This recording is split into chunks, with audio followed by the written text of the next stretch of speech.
사람들은 살면서 기적을 믿지 않는 것처럼 살아갈 때가 참 많습니다. 그렇지만 어느 한순간에 가면 기적을 너무나도 바랄 때가 있습니다. 한 TV 프로에 나온 청년의 이야기가 있는데요. 그 청년은 직장암 4기라고 합니다. 그리고 3개월 시한부 인생을 살고 있다고 합니다.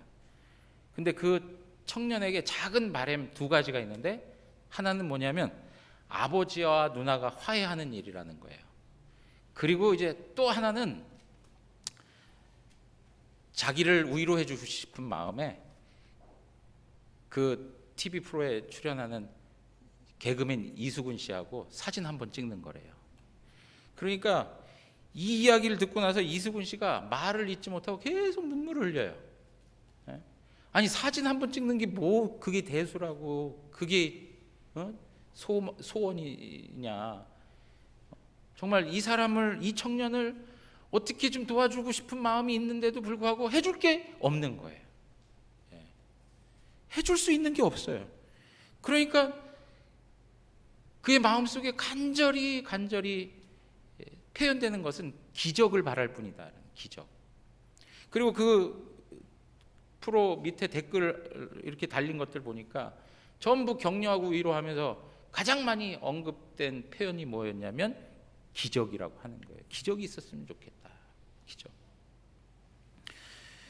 여러분, 기적이라고 하는 것은 불가능한 일이 실제의 삶에 나타나는 것, 일어나는 것을 기적이라고 얘기합니다.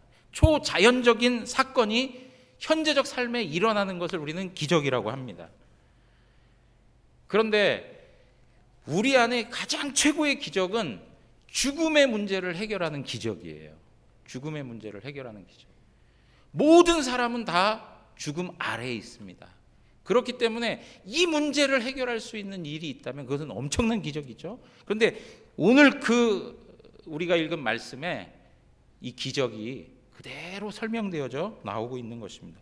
이 역사상 가장 위대한 기적이 오늘 본문에 기록되어 있는 것입니다.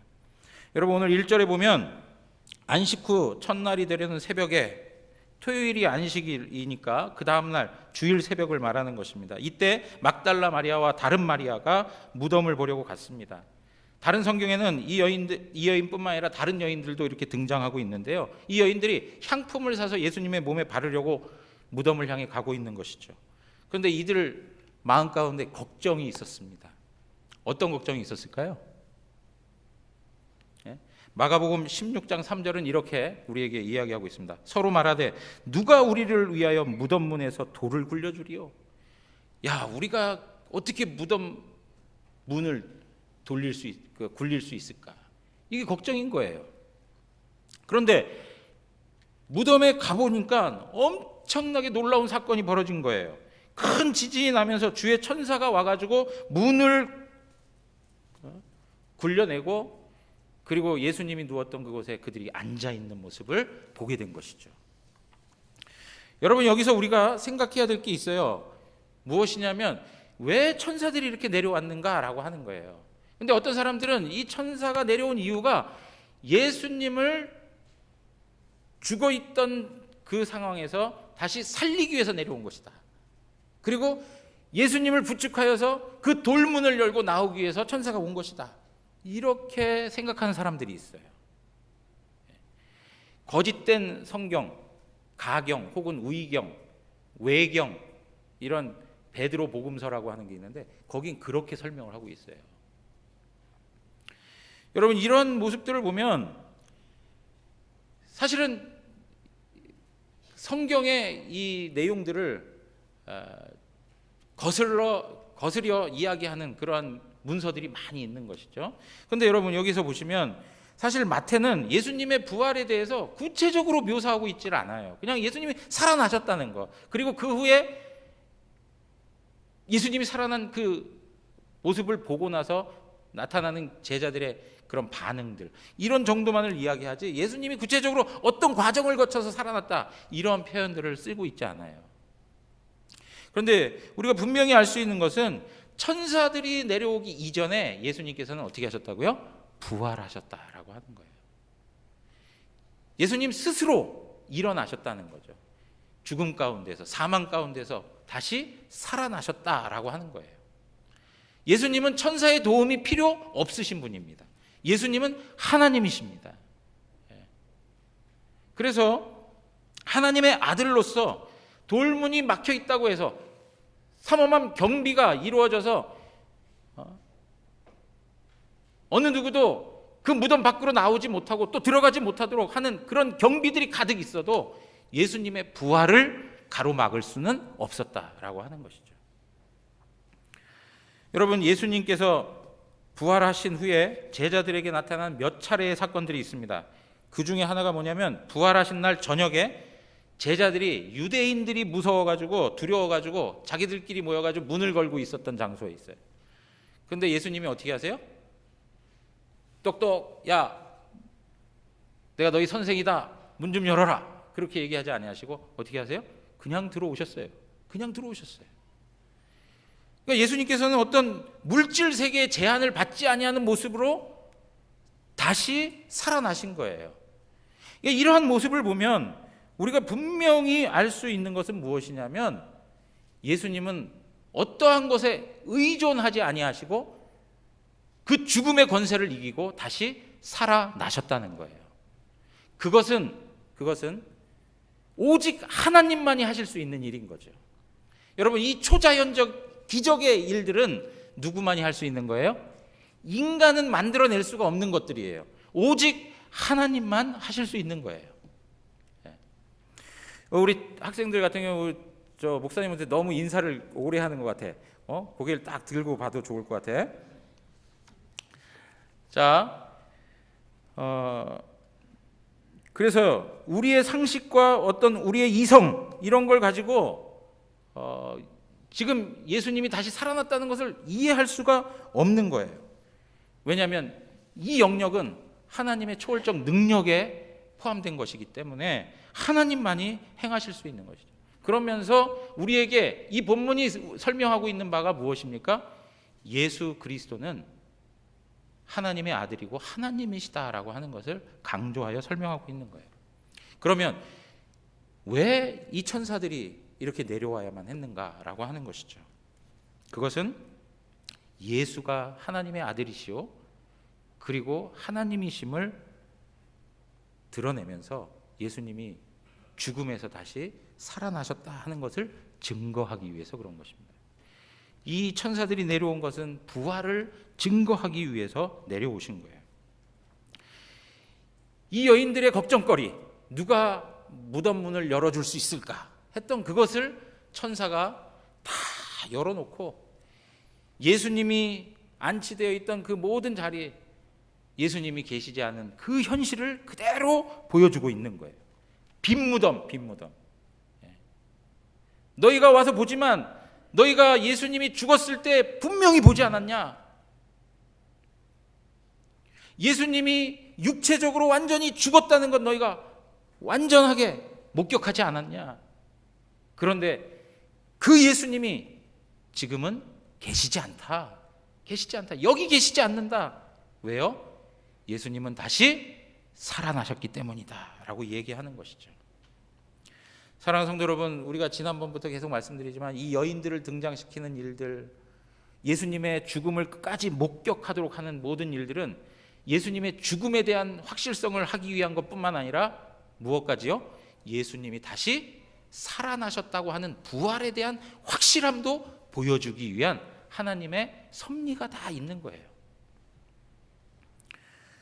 빈 무덤이라고 하는 것은 예수님이 부활하셨다고 하는 가장 확실한 증거가 되는 것입니다. 좀 전에도 말씀드렸지만 이 세상에 많은 성인들 그리고 종교의 창시자들 모두가 다 많은 영향력을 끼쳤던 사람들이었지만 결국에는 죽었습니다.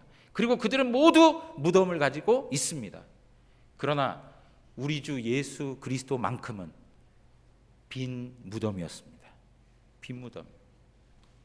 그것은 예수님은 살아계신 하나님의 아들이라고 하는 것을 분명하게 증명하고 있는 것입니다. 사랑하는 성도 여러분, 이 빈 무덤을 드러내기 위해서 하나님께서 누구까지 사용하세요? 경비들, 경계병들까지 사용하잖아요. 그래서 반대자들이, 예수의 제자들이 예수님의 시신을 훔쳐가서 예수님이 죽었다가 다시 살아났다라고 하는 헛된 소문 퍼뜨릴까 봐 걱정되니까 군인들을 풀어가지고 제대로 경비할 수 있도록 좀 도와주십시오. 그렇게 해라. 그래서 삼엄한 경비를 펼치면서 예수님의 시신에 누구도 근접하지 못하도록 한 것이 바로 이 반대자들의 일들 아니었습니까? 그러니까 어느 누구도 예수님의 시신을 가져갈 수가 없는 상황이었어요. 그럼에도 불구하고 예수님의 무덤은 빈 무덤이었다. 이것은 예수님이 죽었다가 살아나셨음을 확실히 증거해 주는 말씀인 것입니다.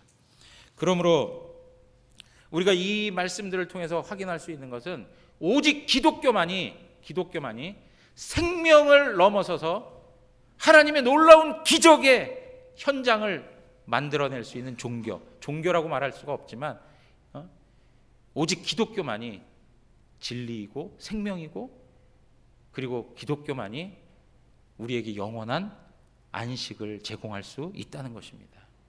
기독교만이 복음입니다. 복음. 여러분, 이런 측면에서 천사가 여인들에게 했던 이 말씀을 우리가 다시 한번 붙들고 하나님 앞에 살아가야 될 줄 믿습니다. 6절에 있는 말씀인데요, 우리 다 같이 한번 읽어보겠습니다.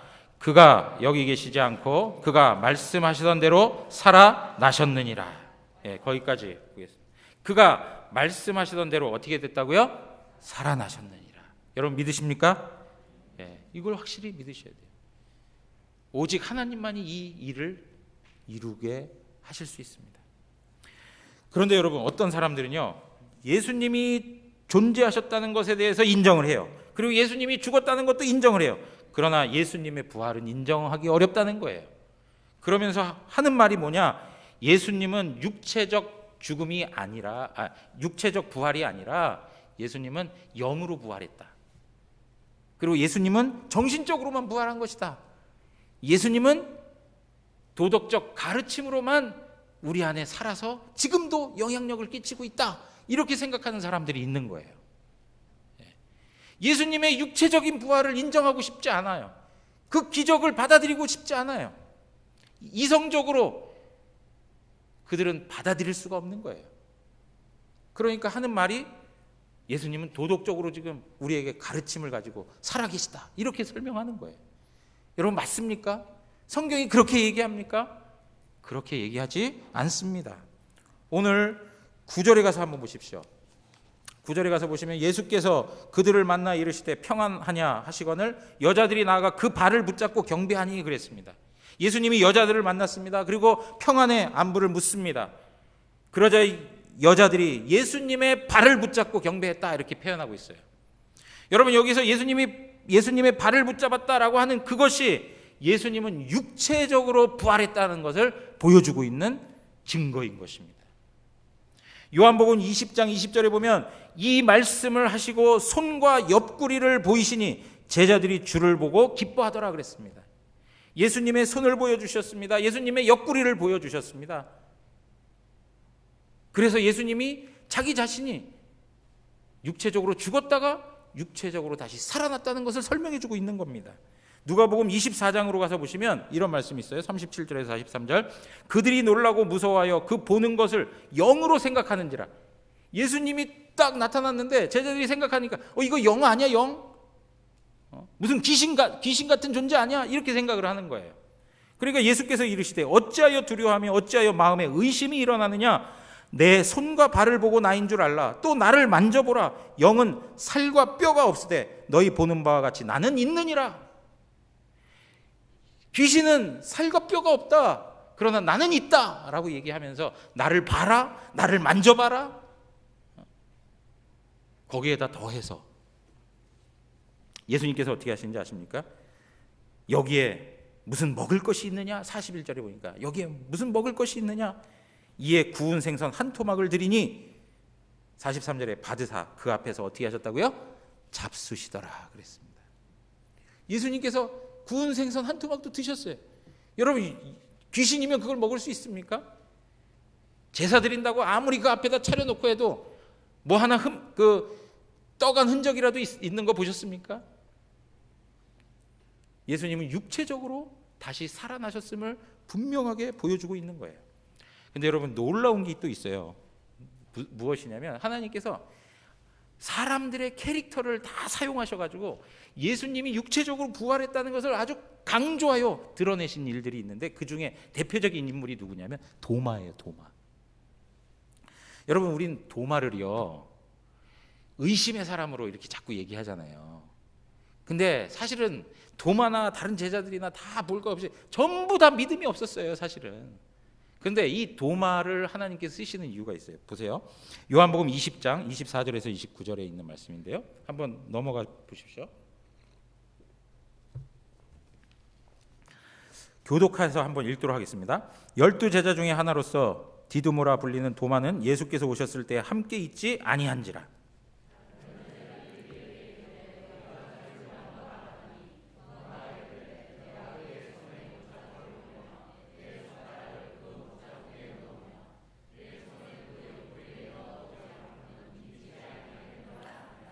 여드레를 지나서 제자들이 다시 집 안에 있을 때 도마도 함께 있고 문들이 닫혔는데 예수께서 오사 가운데 서서 이르시되 너희에게 평강이 있을지어다 하시고,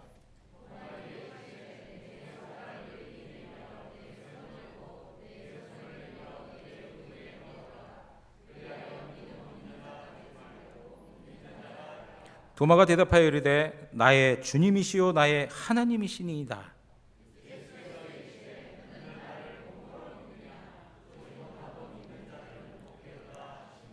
아멘. 여러분, 여기 도마라고 하는 사람을요 이렇게 믿음이 없는 부정적인 사람으로 생각해서는 안 되고요. 도마는 캐릭터가 굉장히 신중한 사람이에요. 그리고 뭔가를 이렇게 보면 확실하게 하기를 원하는 사람이에요. 그러니까 도마가 그러는 거예요. 내가 예수님의 손의 못자국을 보고 내 손가락을 그 못자국에 넣고 그 손을 그 옆구리에 넣어보지 않고는 내가 믿지 않겠다. 확실한 증거를 보지 않고는 나는 예수님 믿지 않겠다라고 얘기하는 거예요. 그러니까 얼마나 깐깐한 사람인지, 얼마나 섬세하게 그 증거들을 찾기 원하는 사람인지, 대충대충 넘어가는 사람이 아니라는 거예요. 그러니까 베드로 같은 사람을 등장시켜가지고 이런 일을 확인하게 하는 게 아니고, 이렇게 꼼꼼한 사람을 등장시켜가지고 예수님이 죽었다가 다시 살아났다는 것을 아주 강조하여 설명해주고 있는 거예요.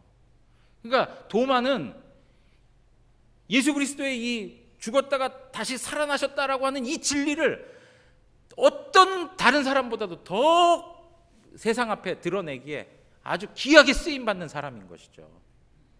무슨 얘기냐? 도마가 확인을 했어? 그러면 안 봐도 믿어야지.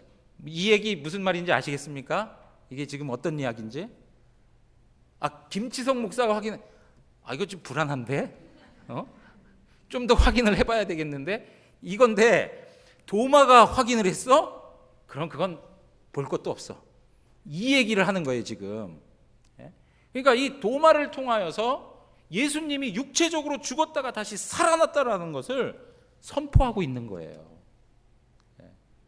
사랑하는 성도 여러분, 아리마대 요셉이나 막달라 마리아, 그리고 다른 마리아와 여인들, 빌라도, 백부장, 경계병들, 심지어 니고데모까지 예수 그리스도께서 육체적으로 죽었다는 것을 성경이 그대로 다 보여주고 있어요. 수많은 증인들이 있다는 것을 설명해주고 있어요. 그러면서 그것으로 끝난 것이 아니라 예수님은 그 증인들을 다시 불러들여서 그들로 하여금 부활의 목격자가 되게 하시는 거예요.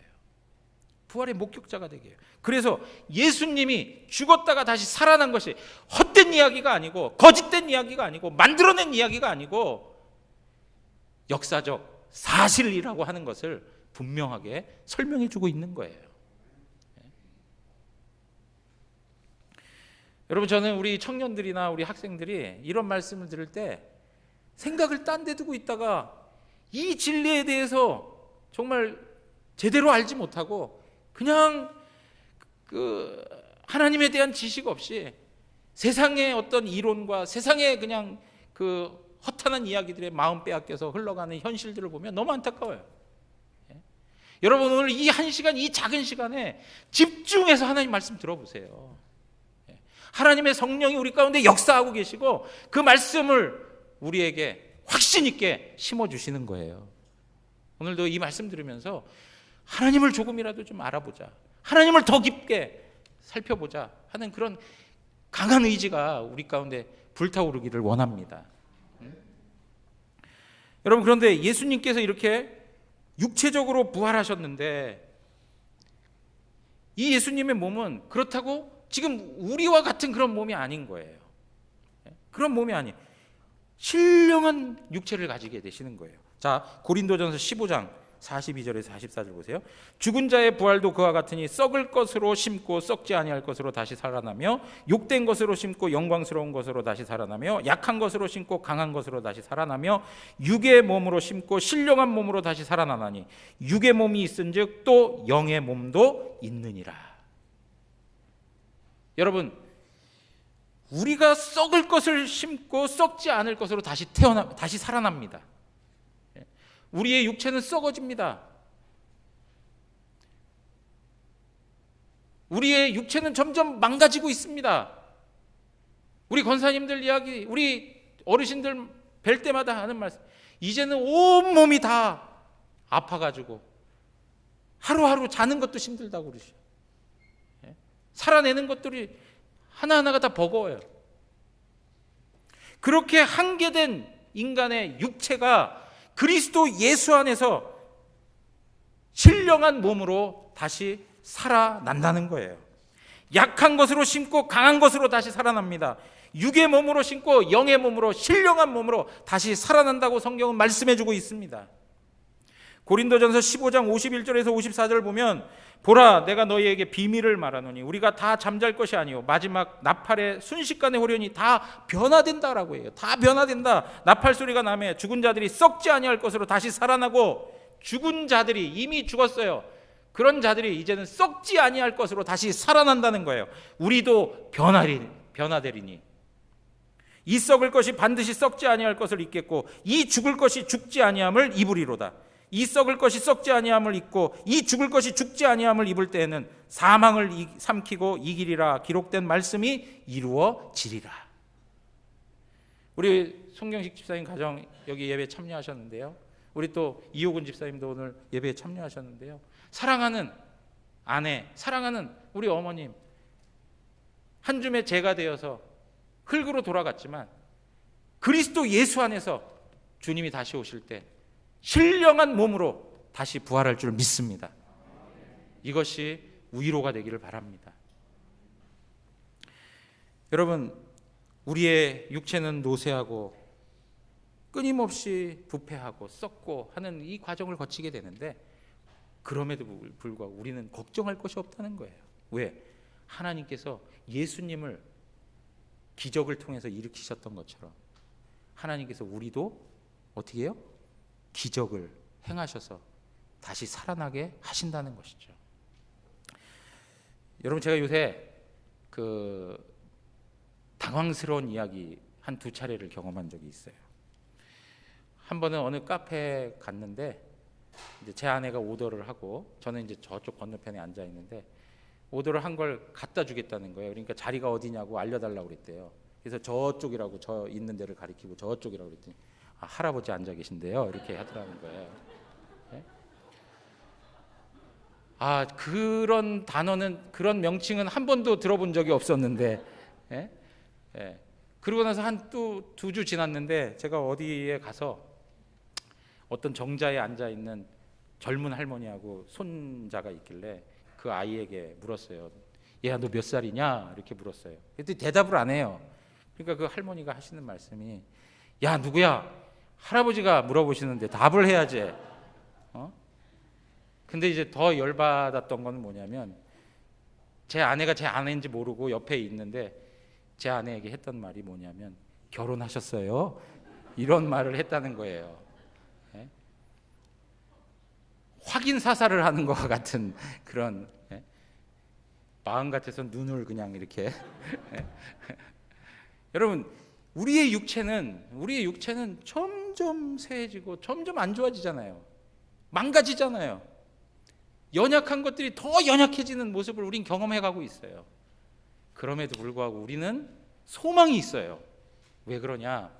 예수 그리스도 안에 있으면 하나님께서 우리 가운데 초자연적인 역사를 일으키사, 하나님에게 있어서는 초자연적 역사도 아니죠. 하나님 우리를 다시 살려주셔서 신령한 몸으로 영원한 생명을 누리게 하시기 때문입니다. 여러분, 이걸 믿으십니까? 이것이 우리에게 소망이 되고, 우리가 삶을 살아가는 데 있어서 여러 가지 핸디캡이 있어서 절망하고 열등감이 생겨나고 자존감이 떨어져가는 일, 그런 것들을 경험할 수도 있지만 우리는 실패하는 자가 아닙니다. 완전히 무너져서 썩어질 존재들이 아니라 그리스도 예수 안에서 다시 일어나는 자들이라는 것을 성경이 말씀하고 있습니다. 사랑하는 성도 여러분, 지난 주 중에 한 가지 우리 삶에 이슈가 됐던 하나의 사건이 있었습니다. 사설 구급차가 응급실로 환자를 싣고 막 가는데, 가다가 택시하고 이렇게 접촉사고가 벌어졌어요. 그러니까 택시기사가 나와가지고 응급실로 향해서 빨리 가야 된다고 하는데도 불구하고 계속 사고 처리하고 가라고, 사고 처리하고 가야지 그냥 가면 안 된다고 그러면서 계속 발걸음을 묶어둔 거예요. 그러니까 이제 막 서로 이제 막 싸움이 벌어진 거죠. 그러니까